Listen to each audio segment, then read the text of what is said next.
The nation's largest retailer says it is hiking its prices to offset rising import costs due to the president's tariffs. Walmart says shoppers can expect to start to see those increases toward the end of this month. Best to keep our prices as low as possible. But given the magnitude of the tariffs, even at the reduced levels announced this week, we aren't able to absorb all the pressure given the reality of narrow retail margins.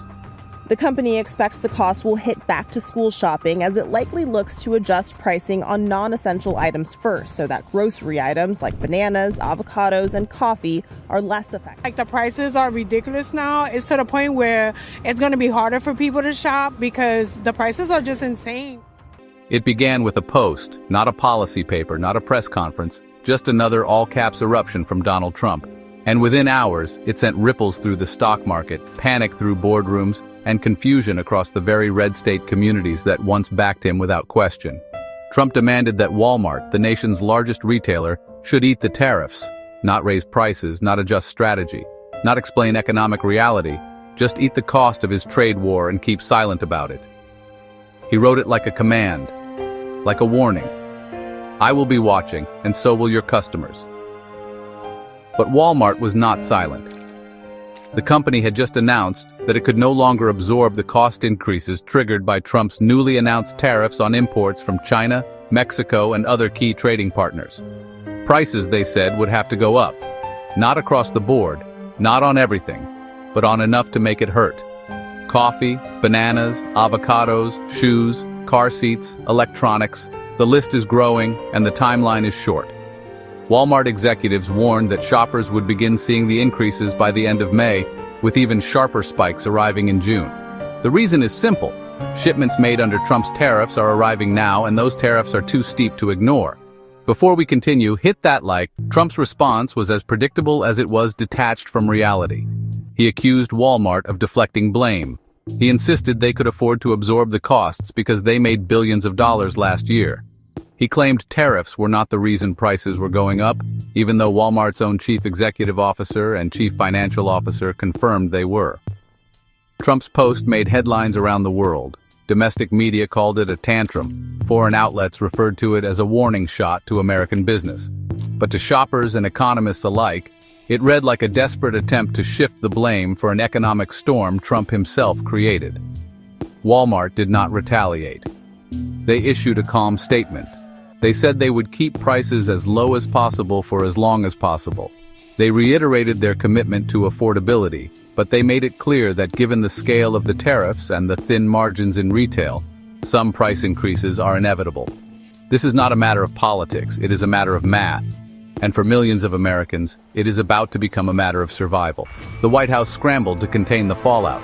Treasury Secretary Scott Bessent admitted in a Sunday interview that Walmart would, in fact, be passing on some of the tariff costs to consumers.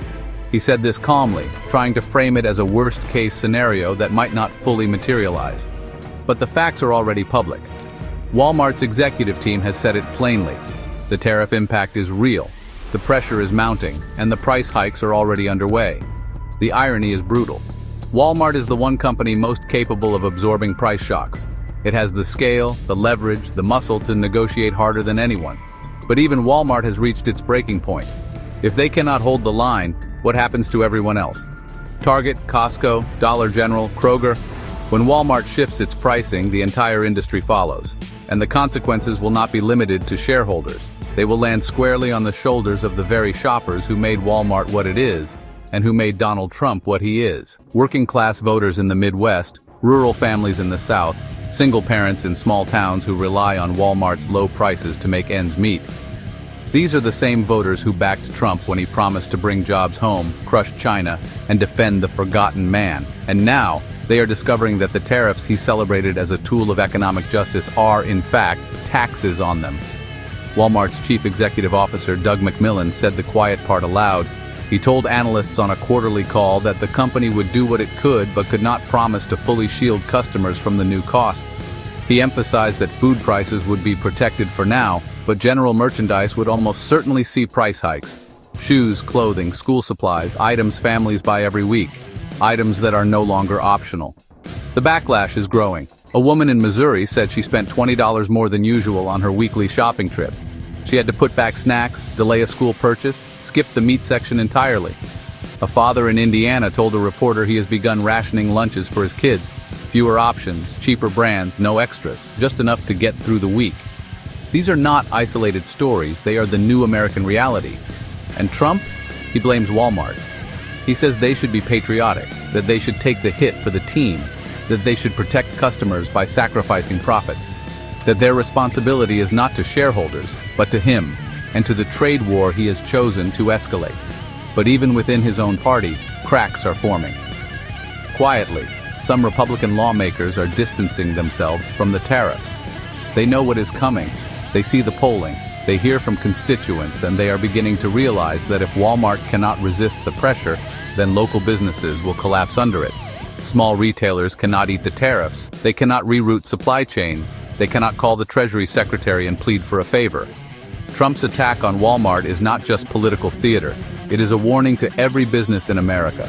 Obey or be shamed, absorb the cost of my trade war or be accused of betrayal, pretend that tariffs are painless or be blamed for the pain.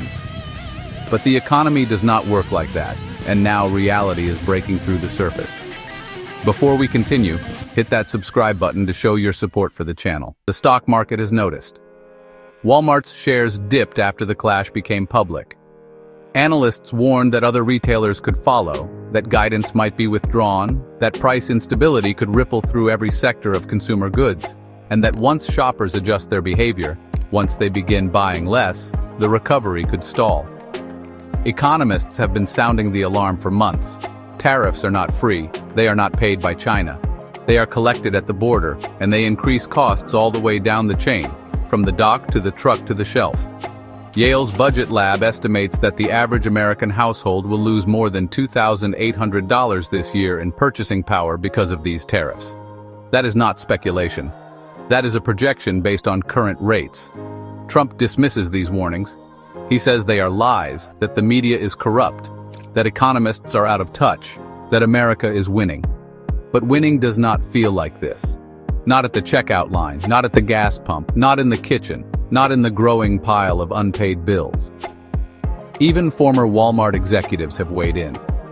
Bill Simon, who once led the company's U.S. operations, said publicly that Walmart could easily absorb the costs and that the current leadership is exaggerating. But most economists disagree. They point to Walmart's razor-thin margins. They note that its profits, though large in total, are spread across thousands of stores, hundreds of thousands of employees, and tens of millions of customers. Walmart is not just a company, it is a proxy for the entire economy. And when Trump wages war on Walmart, he is waging war on the consumer economy that fuels his own voter base. The people who are about to pay more for everything from socks to soap are not executives. They are voters, and their patience is wearing thin. International observers have taken note. News outlets from Singapore to London described Trump's post as a tantrum, as economic bullying, as an example of the risks businesses face under political volatility. They wonder what message it sends when the former president of the United States publicly threatens a corporation for telling the truth, and they are watching closely as other U.S. retailers brace for impact. Meanwhile, Treasury Secretary Bessant is still trying to reassure the markets. He says price hikes may not be as bad as feared, that inflation is softening, that proposed tax cuts could ease the burden. But none of that will arrive in time to stop what is already in motion. Walmart's prices are going up, and when that happens, everything changes. The voters who once cheered for tariffs are now realizing what they actually mean. They mean paying more for the same product. They mean less money at the end of the month. They mean sacrifices that were never supposed to be necessary.